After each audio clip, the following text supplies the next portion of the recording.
Donc on va continuer en fait la réflexion qui a été amorcée lors de la table ronde précédente finalement sur les moyens dont disposent aujourd'hui les annonceurs finalement pour optimiser leur prise de parole, que ce soit en acquisition, en retargeting ou en fidélisation via la collecte de data, que ce soit online, offline, avec la multiplication des points de contact. Peut-être pour commencer, on va commencer avec Mickaël, qui est peut-être celui qui a l'actualité la plus chaude, parce qu'il m'expliquait qu'il allait lancer un programme de CRM en février pour réconcilier finalement données online et offline avec cette problématique pour La Roche-Posay qui est que vous ne disposez pas finalement vous n'avez pas la main sur les points de vente qui ne sont pas les vôtres. Est-ce que vous pouvez un peu nous expliquer les enjeux de ce programme CRM ? Oui.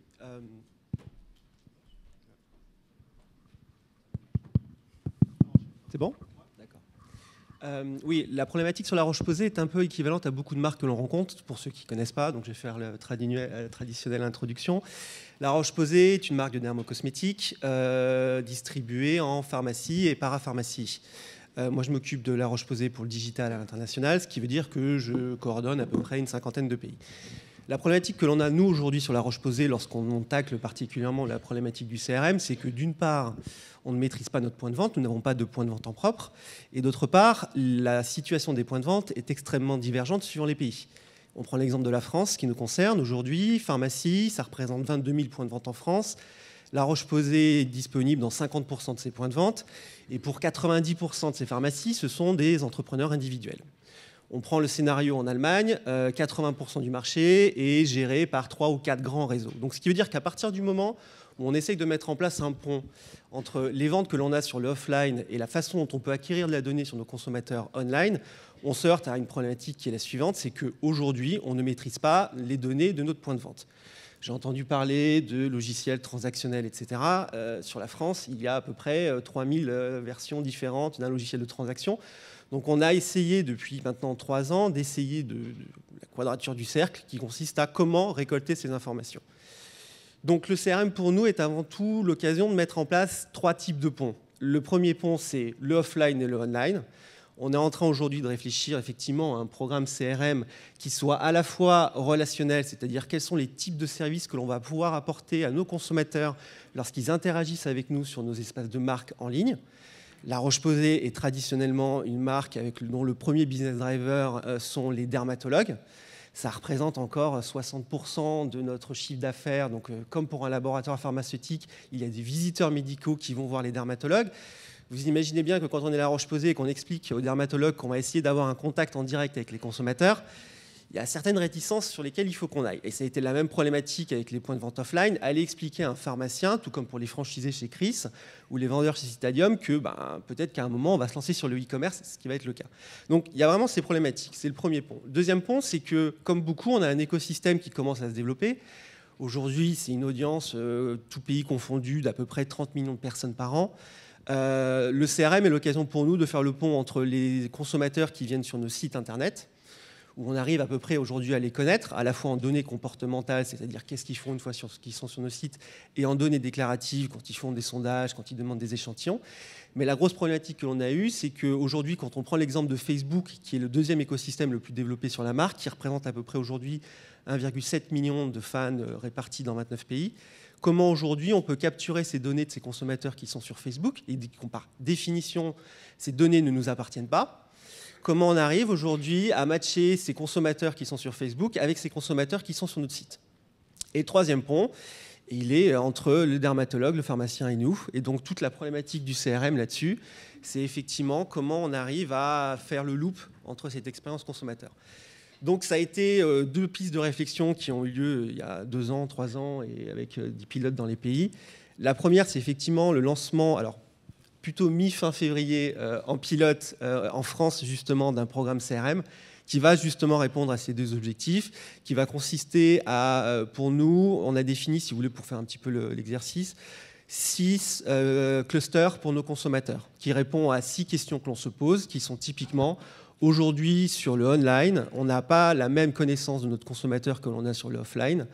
Et donc, à partir de là, comment peut-on définir différentes segmentations de nos consommateurs en fonction de 6 business clusters qui ont été développés suivant 2 axes très simples, qui sont le potentiel business.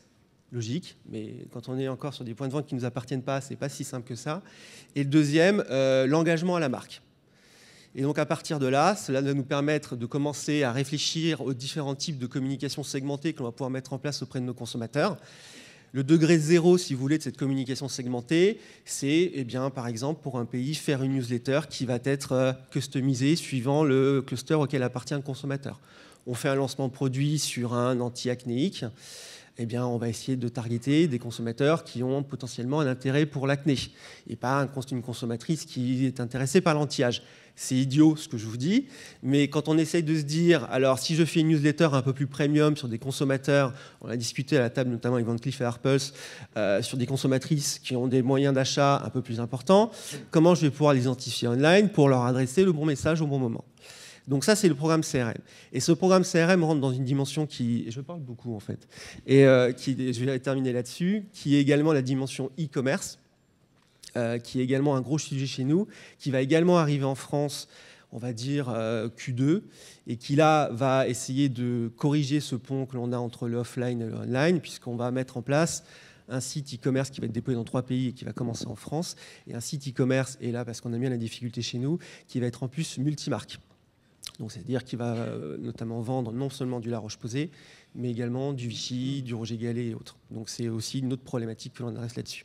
Donc pour résumer, nos enjeux, les ponts offline-online sur des points de vente qui ne nous appartiennent pas et sur des circuits de distribution qui varient suivant les pays dans lesquels nous sommes présents. Les ponts également sur nos espaces web, comment je capture du data quand je suis sur Facebook et comment je mets ça en interaction avec la donnée que j'ai sur mon consommateur lorsque la première étape est une inscription à la newsletter. Et enfin, les ponts qu'on va pouvoir mettre en place entre nos points de vente qui sont nos pharmacies et également après avec nos dermatologues. Alors justement, créer des ponts entre le online et offline, Olivier, vous m'expliquiez que c'était un peu la problématique chez General Motors, dans la mesure où le parcours client se digitalise, les showrooms se vident un peu.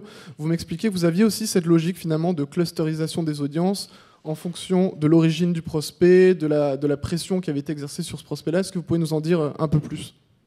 Bonjour à tous. Alors, juste petite seconde d'introduction. General Motors en France, c'est la marque Opel uniquement depuis quelques temps.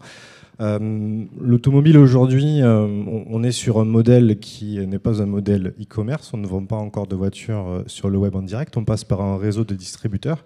Notre réseau de distributeurs en France est un réseau de franchisés. Donc on a aussi cette relation de retailer avec un intermédiaire entre le fabricant et le consommateur final. Donc, comme la data aujourd'hui, je l'ai déjà entendu, je pense que c'est un terme qui reviendra beaucoup, se positionne au cœur des stratégies digitales du fait que le consommateur devient vraiment l'élément central de nos stratégies, on se doit d'arriver à agréger les données qu'on peut collecter nous en tant que constructeurs sur nos différents sites et les données qui peuvent être aussi récupérées, collectées par notre réseau au moment de l'acte de vente. Et l'enjeu de demain, les projets qui sont en cours aujourd'hui, c'est de vraiment arriver à merger, agréger cette donnée collectée sur plusieurs points de contact différents pour arriver à créer un seul profil unique du consommateur et donc pouvoir répondre aux attentes de ce consommateur au bon moment en lui envoyant le bon message qui pourra correspondre à son besoin. D'accord. Et juste, du coup, est-ce que vous pouvez un peu étayer, finalement, expliquer comment est-ce que vous y êtes pris, finalement, pour clusteriser ces audiences ? Sur quels facteurs vous êtes appuyé, finalement, pour établir des profils types ? Alors, en fait, cette audience, elle aura vocation à... Enfin, cette agrégation aura vocation à mieux connaître les prospects et ça aura un impact sur deux approches de notre stratégie, la stratégie CRM et la stratégie PRM. Sur la stratégie CRM, à partir du moment où on connaît bien notre consommateur, dans l'automobile, on essaie d'évoluer vers des offres qui sont de plus en plus liées à des financements. C'est les offres que l'on voit de plus en plus sur les médias ATL. On arrive à avoir des insights qui nous permettent d'identifier des moments magiques dans la vie de notre client et pouvoir faire des offres très, très intéressantes à des moments bien définis. Je prends juste un exemple qui est assez marquant, qui résume bien l'état d'esprit. Aujourd'hui, on a la capacité, quand on a un client qui a acheté un véhicule avec un financement, de connaître la date exacte à laquelle on peut lui proposer de venir en concession, ramener son véhicule, repartir avec un véhicule neuf pour aucun investissement, donc pour 0 €. Et dans certains cas, même il peut repartir de la concession avec un chèque si la voiture qui reprend était une gamme ou définition un petit peu en dessous. En termes de marketing, pour nous, c'est quand même une opportunité de prise de parole qui a un certain impact. Et c'est grâce à la convergence de la donnée, grâce à la collecte et grâce à cette uniformisation du parcours client qu'on peut arriver à définir quel est ce moment magique. Ça, c'est vraiment la partie CRM. Sur la partie PRM, ce qu'on essaie de mettre en place depuis quelques mois maintenant et qui, à mon sens, est quelque chose de très important, c'est la notion de pression de la médiatisation sur les différents prospects. Aujourd'hui, on a tous conscience que le secteur automobile est un secteur complexe, tendu. Les ventes sont difficiles. Je pense que mes collègues qui passeront après auront ce ressenti aussi. Et la pression média est concrètement tangible. Quand je regarde les spots à la télé ou quand je vois la pression sur le web, on voit bien que les acteurs automobiles investissent très fort, surinvestissent. Et pour autant, le consommateur aujourd'hui doit être respecté. J'étais en tournée auprès de notre réseau il y a encore peu de temps et j'ai insisté sur le terme de déontologie. Je pense qu'aujourd'hui, on se doit d'avoir le respect du consommateur et on se doit de caper la pression média que l'on diffuse pour éviter l'écueil de frustrer, voire convertir un prospect potentiel en acteur réfractaire de la marque.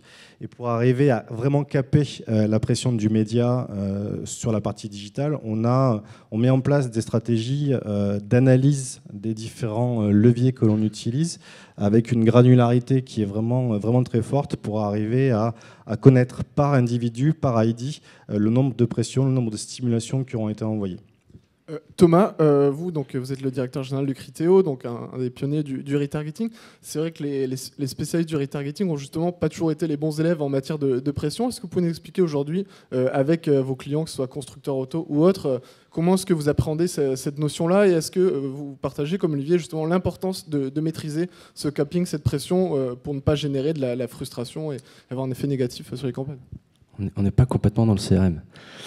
Si, bien sûr, on la partage d'autant plus que le business model de Criteo est un business model dans lequel on prend un risque au milieu de la chaîne d'achat. C'est-à-dire que d'un côté, on va acheter de l'inventaire à des publishers à un prix fixe et on ne va gagner de l'argent que lorsqu'un internaute aura cliqué sur une bannière ou aura cliqué sur un email que l'on envoie.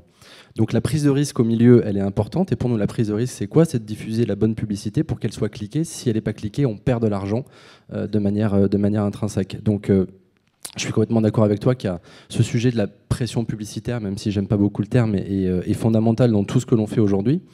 Et nous, on y répond de cette manière-là, c'est-à-dire qu'on a un business model qui permet d'aligner à la fois les intérêts du publisher, les intérêts du client et les intérêts du consommateur, puisque, une fois de plus, on ne va pas le surexposer s'il n'a pas d'interaction avec la marque. La différence avec ce modèle-là, c'est qu'on va le faire au niveau utilisateur, donc c'est-à-dire utilisateur par utilisateur. Donc on va avoir un capping dynamique de la pression publicitaire.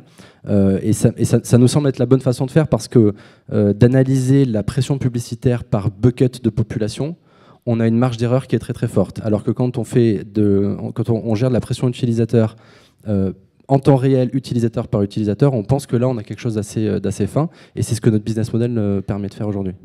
D'accord, merci.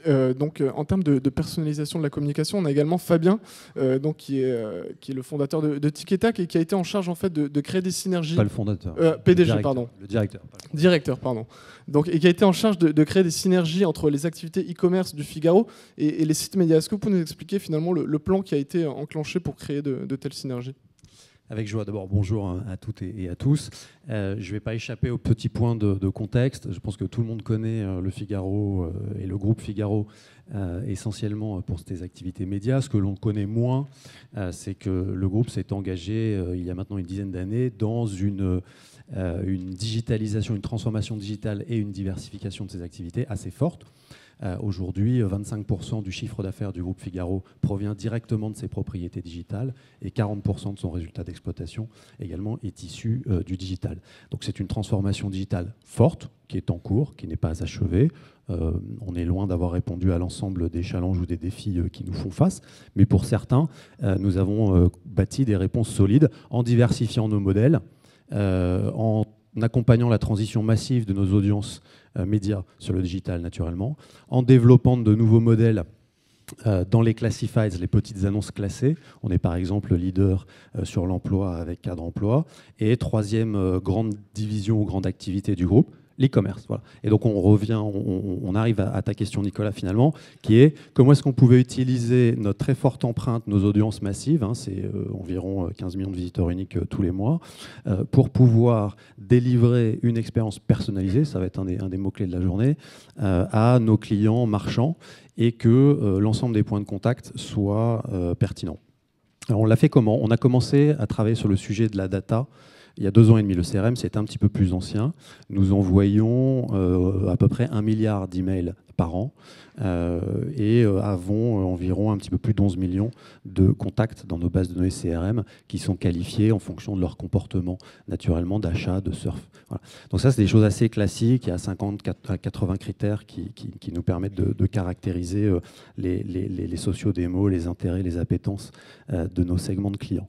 Donc on est parti de là et on s'est dit que la data allait être un relais de croissance qui allait permettre de créer des synergies et de la fertilisation entre nos différentes activités. Donc il y a 2 ans et demi, on a commencé par mettre en place une équipe au corporate et cette équipe s'est chargée d'adresser les différents sujets. Je ne vais pas vous parler de la DMP parce que cette DMP a une vocation plutôt publicitaire et ce n'est pas le sujet du jour, pour me concentrer sur le marketing à la performance en matière d'e-commerce. Nous avons déployé une plateforme qui nous permet de personnaliser aujourd'hui l'ensemble des points de contact e-commerce, que ce soit sur le site internet, sur les sites mobiles ou à l'intérieur des applications. Alors ça, c'est encore en cours et ce sera déployé dans les semaines à venir, qui nous permet de personnaliser 100% de nos campagnes d'emailing. On fait aujourd'hui ce qu'on peut appeler de l'emailing DCO, c'est-à-dire qu'on est passé en 18 mois d'une ère où on envoyait 100% de nos emails de manière mass market classique, et aujourd'hui, quasiment proche de 100% des emails qui partent de nos marques e-commerce, et de Tic et Tac en l'occurrence, sont des emails qui sont 100% individualisés. Voilà, avec des blocs qui sont générés en temps réel et qui sont eux-mêmes alimentés par la combinaison des données dont je parlais, des données d'audience, des données de surf, des données CRM et des données sociales. Voilà. Donc on a développé cette mécanique d'arbitrage qui nous permet pour chaque contact d'effectuer une proposition de produit qui est celle qui matche le plus les intérêts que l'on a su capter. Voilà. Ça nous a permis d'augmenter de 30 à 50% les taux de clic et les taux de réactivité sur les 12 derniers mois, ce qui a une incidence également très forte sur la délivrabilité des campagnes. Je pense que tous les acteurs présents dans la salle aujourd'hui sont confrontés aux mêmes difficultés que nous, la pression CRM étant extrêmement forte, tu l'évoquais. Ça a aussi pour conséquence, auprès des fournisseurs d'accès, de les avoir amenés à complexifier les modalités de délivrabilité. La data, le CRM, la connaissance fine est clairement un levier qui nous a permis d'avoir un reach et des niveaux de délivrabilité qui ont aussi là fortement progressé. Voilà. Et je terminerai avec le dernier thème d'utilisation de cette donnée, qui est l'acquisition et le développement des audiences. On a la chance d'être intégré au sein d'un groupe qui nous offre des possibilités médias formidables, d'avoir comme modèle des sociétés vraiment data-centric comme Criteo. Et donc nous travaillons à développer des solutions publicitaires. Lorsque aujourd'hui vous browsez le site figaro.fr, par exemple, vous avez des propositions de spectacles qui vont vous être réalisées à différentes parties du site. Et ces propositions sont 100% individualisées et 100% générées à la volée, en temps réel. Voilà.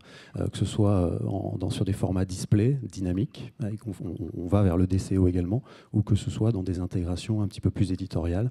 Tout ça est fondé sur des graphes, des moteurs de graphes qui délivrent en temps réel donc ce contenu provenant. On a réussi en 18 mois à capturer environ 25 millions de profils enrichis. C'est ce qu'on appelle aussi du pré-targeting, non, ce que vous expliquez. Est-ce que vous pouvez peut-être un peu expliquer le concept finalement en fait? Comment est-ce que vous arrivez finalement, moi qui n'ai jamais consommé sur Tic et Tac, à savoir que je suis susceptible d'être intéressé par tel type de spectacle en fait? Alors là, on fait jouer les synergies. Une des raisons pour lesquelles un groupe média finalement se décide à faire une croissance externe sur un acteur du e-commerce culturel, c'est parce qu'il a une grosse empreinte culturelle et qu'il a des audiences très fortes. C'était quelque chose qui intuitivement a drivé nos opérations de croissance externe ces dernières années et qui aujourd'hui peut être transformé en business réel grâce à la data. Donc pour faire simple, la connaissance des audiences de Tic et Tac nous permet de créer dans des graphes, c'est la même techno que Facebook ou LinkedIn, on n'est pas sur des clusters, donc des segments publicitaires qui font du one-to-many, on est vraiment dans une logique de one-to-one, et chacun de nos 15 millions d'internautes est ingéré par un graphe qui le positionne dans l'espace autour de produits ou de thèmes qui lui sont les plus proches. Voilà.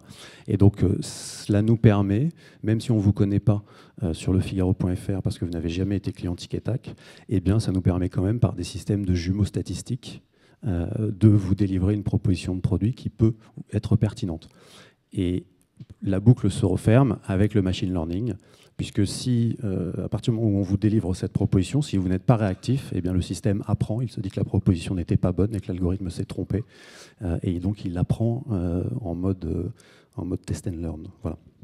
Thomas, vous avez réfléchi justement à lancer des solutions comme ça, parce que vous avez énormément de data, et effectivement on pourrait penser que vous seriez tenté d'aller vers de l'acquisition. Oui, on y a beaucoup réfléchi, on y a même beaucoup travaillé, on a expérimenté pas mal de choses, et en fait on est arrivé à la conclusion que c'était pas tellement notre business aujourd'hui, et ce pour deux raisons. La première raison, c'est que d'un point de vue performance, ce que l'on a pu constater, c'est que avec un business model qui est le nôtre, une fois de plus, celui où on prend un risque au milieu de l'achat et que l'on vend au clic, donc au coût par clic, en fait, on s'est rendu compte que ce genre de campagne-là, avec toute la data que l'on peut avoir et tous les algorithmes que l'on peut avoir, ne sont viables qu'avec un modèle de vente CPM, un modèle d'attribution post-view. Ce qui n'est pas du tout notre modèle et pour lequel on a beaucoup de réserves sur la mesurabilité de ces modèles-là, et notamment parce que pour nous, le seul moyen de mesurer de manière absolument fine et scientifique la valeur d'un post-view, par exemple, c'est de mener un test d'incrémentalité. C'est-à-dire, j'ai 80% de mes internautes à qui je diffuse une bannière publicitaire, 20% des autres internautes, je leur diffuse une bannière pour la Croix-Rouge, par exemple, et je mesure le comportement de ces deux bassins d'audience et je vois s'il y a une incrémentalité ou pas. On a mené ces tests sur une centaine de clients, et ce que l'on constate, en fait, c'est que la valeur du post-view, elle a un maximum de 20% dans la chaîne d'attribution. Et en rétribuant 20% sur le post-view, ça ne nous permet pas d'avoir un business model qui tienne la route aujourd'hui. Donc ça veut dire deux choses. Ça veut dire que si vous avez plus de 20% de post-view dans vos campagnes d'acquisition, il faut se poser des questions.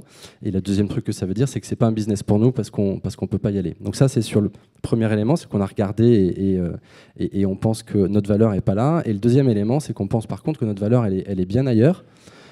Et elle est sur deux éléments fondamentaux. Le premier, c'est... pour revenir un peu sur notre sujet, c'est de remonter dans le tunnel dans des logiques de CRM.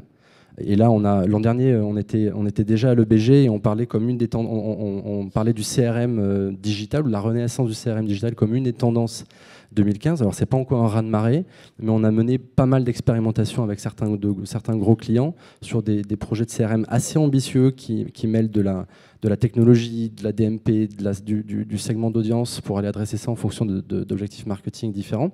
Et donc là, on pense qu'il y a beaucoup à faire parce que finalement, les annonceurs aujourd'hui, ils ont d'ores et déjà dans les mains un bassin d'audience, de consommateurs, d'utilisateurs qui sont assez peu réactivés tel qu'on pourrait le faire aujourd'hui avec la technologie, parce que la technologie a fondamentalement changé. Donc le CRM, il y a quelques temps, qui était très limité et assez peu efficace, aujourd'hui, on peut le porter dans des logiques de fidélisation et de développement de la valeur du client dans le temps, dans des programmes marketing qui sont totalement automatisés, qui sont totalement temps réel et totalement personnalisés. Donc là, on pense qu'on a des choses à faire en termes de proposition de valeur, parce que finalement, c'est assez proche de notre métier. On va réengager un consommateur.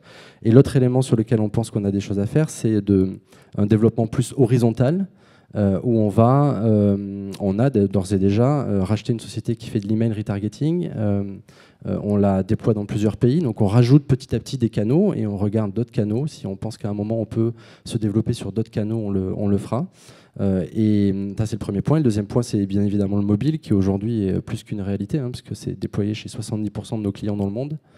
Ça génère à peu près, de ce qu'on mesure, c'est 30% des transactions de nos clients qui sont sur le mobile. Et on a généré 1 milliard de ventes post-clic sur les sites de nos clients sur 2014. Donc c'est déjà une grande réalité. Donc notre stratégie, c'est plutôt celle-là, c'est de bouger dans le tunnel sur des sujets de fidélisation et de CRM avec des programmes marketing de plus en plus sophistiqués et de s'élargir horizontalement en rajoutant des canaux, en rajoutant des devices et surtout en faisant communiquer tout ça.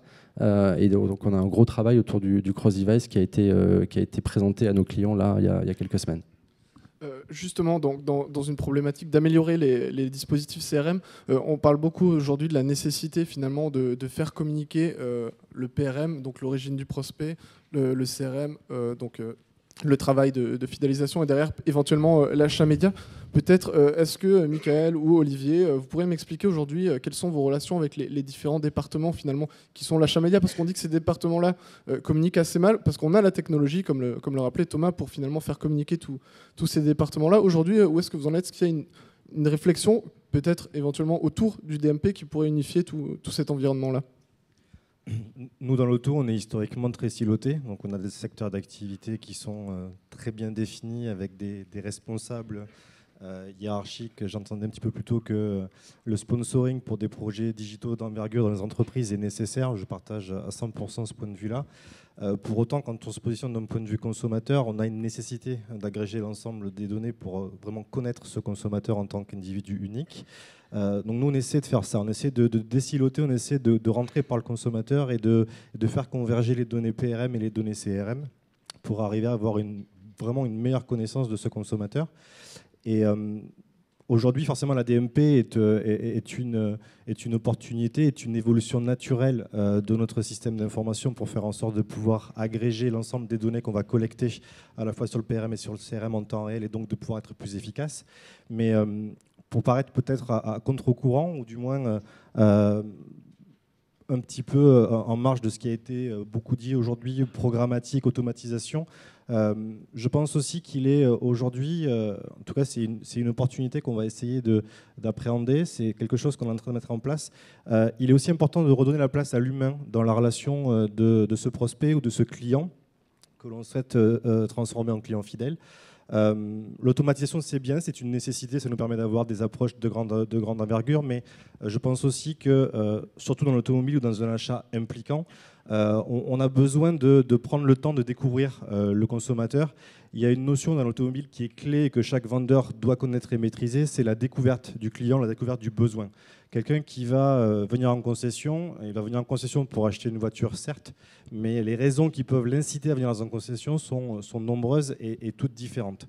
Aujourd'hui, la génération de leads sur le web, qui est un des enjeux majeurs pour un constructeur automobile, comment je détecte des prospects potentiels, comment je détecte des gens qui sont intéressés pour acheter un véhicule, est quelque chose qui mûrit. On arrive vraiment à avoir, grâce aux outils, grâce à notre historique et aux analyses empiriques, des méthodologies et des stratégies assez fines. Mais nous, chez GEM, on est en train de tester depuis un mois une approche un peu nouvelle. Je ne sais pas si nos concurrents le font déjà. Sur une typologie de prospects bien particulière. Pour moi, tous les leads ne se valent pas. On a des leads qui sont très matures, ceux qui proviennent de plateformes own, des gens qui ont passé du temps sur notre site, sur notre configurateur, qui connaissent la marque, qui connaissent le produit, qui connaissent le prix, qui ont déjà spécifié la voiture et qui savent clairement ce qu'ils veulent. Ces gens-là, quand on les transfère à notre réseau, parce qu'on a un outil en fait de monitoring qui nous permet de connaître l'exhaustivité du parcours utilisateur, du premier contact digital jusqu'à l'acte de vente. Donc on arrive vraiment à retracer l'exhaustivité du parcours utilisateur.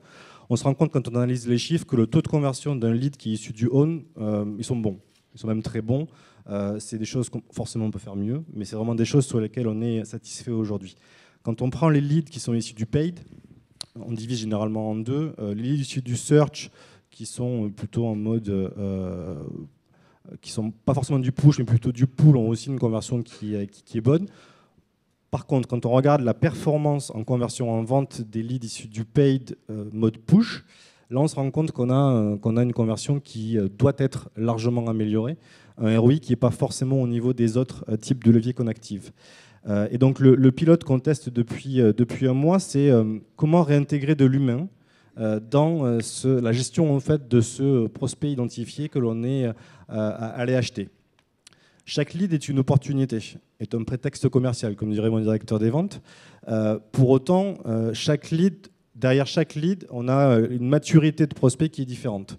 Les gens qui sont issus du on sont très bas dans le funnel, très matures, et donc la conversion se fait naturellement. Les gens qu'on va peut-être stimuler, il y a des actions de paye d'un peu moins abouties, seront des gens qui seront beaucoup plus hauts dans le funnel, et on va nécessiter d'avoir ce travail de découverte client qu'autrefois le vendeur réalisait en point de vente. Sauf qu'aujourd'hui, les gens ne vont plus en point de vente, ils vont d'abord sur le web pour faire leur choix de véhicule. Donc, on a transposé en fait cette méthodologie-là et on a mis en place un système de vendeur virtuel qui va être donc un vendeur, un expert automobile qui va prendre le temps d'aller contacter les prospects issus du paid pour aller définir avec eux leurs besoins, leurs projets, leurs attentes. Et une fois que ce filtre aura été effectué, on décidera ou pas de pousser ce lead dans le réseau pour potentiellement aller faire un essai ou une proposition. Donc on va aujourd'hui mixer, on a un modèle qui sera vraiment hybride dans la collecte de données, dans l'agrégation de données. On aura certes tout ce qui sera automatisé lié au programmatique, mais on va venir aussi enrichir cette couche de données avec de l'information qui sera issue de relations humaines entre des prospects et un expert pour notre marque. Michael, chez La Roche-Posay, on n'est effectivement pas sur le même type d'achat aussi engageant qu'une voiture, mais est-ce que vous pensez également que cette dimension humaine est importante Pour en revenir à la question du média, en fait, chez nous, elle est un peu complexe, puisque La Roche-Posay fait partie du groupe L'Oréal, qui par essence est un groupe média. Et à l'opposé, La Roche-Posay est par essence tout sauf média dans l'âme. Puisqu'en fait, La Roche-Posay, comme je vous l'ai expliqué, ne fait pas de médias offline, ne fait pas de pub télé, ne fait pas de print. Et donc, quand on a découvert le digital il y a 4 ans, ça a été une révolution chez nous, puisqu'il a fallu qu'on commence à avoir une réflexion qui soit média-oriented. Ce qui se pose 2 choses. La première, c'est, j'entends souvent la DMP. La DMP est une arlésienne chez nous pour 2 raisons. La première, c'est que on ne peut pas la mettre en place aujourd'hui de façon... On a fait des test and learn, mais elle n'est efficace que si elle n'est pensée au niveau international. Donc, autant dire qu'il faut mettre 50 pays dans la barque. Et gagne en efficacité lorsqu'elle est multimarque. Donc, c'est aujourd'hui une réflexion qui est menée au niveau groupe. Vous imaginez bien que lorsqu'on a plus d'une vingtaine de marques chez L'Oréal, avec une force de frappe qui est aussi importante et des pays qui ont une indépendance aussi forte, cela pose un certain nombre de questions. Mais c'est un véritable enjeu. Du coup, chez La Roche-Posay, le fait qu'on ne soit pas une marque média nous a permis de ne pas se mettre des barrières du type programmatique, pas programmatique, puisqu'en fait, on se définit nous-mêmes comme une marque d'advocacy. Donc, pour nous, les enjeux aujourd'hui en termes de recrutement, c'est certes du PRM, c'est important pour nous, mais moi, mon enjeu numéro 1, c'est comment j'arrive à convertir en ambassadeurs tous ces consommateurs qui, naturellement, ont une image positive de La Roche-Posay.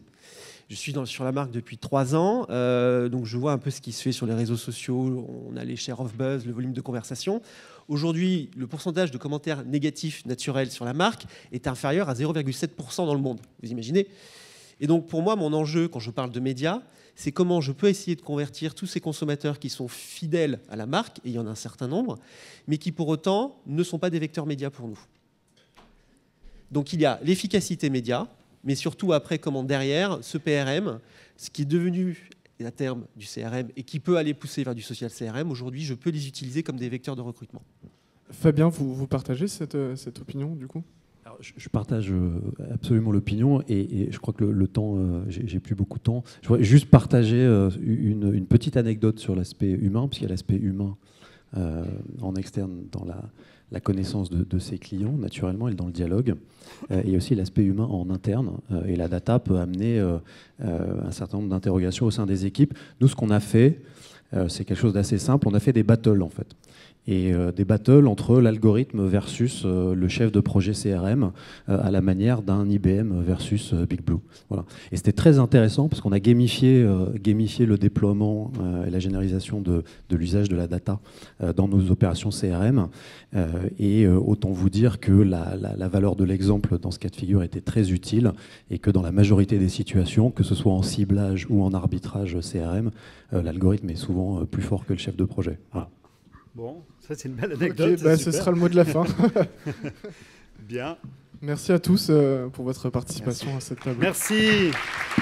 Merci à Nicolas.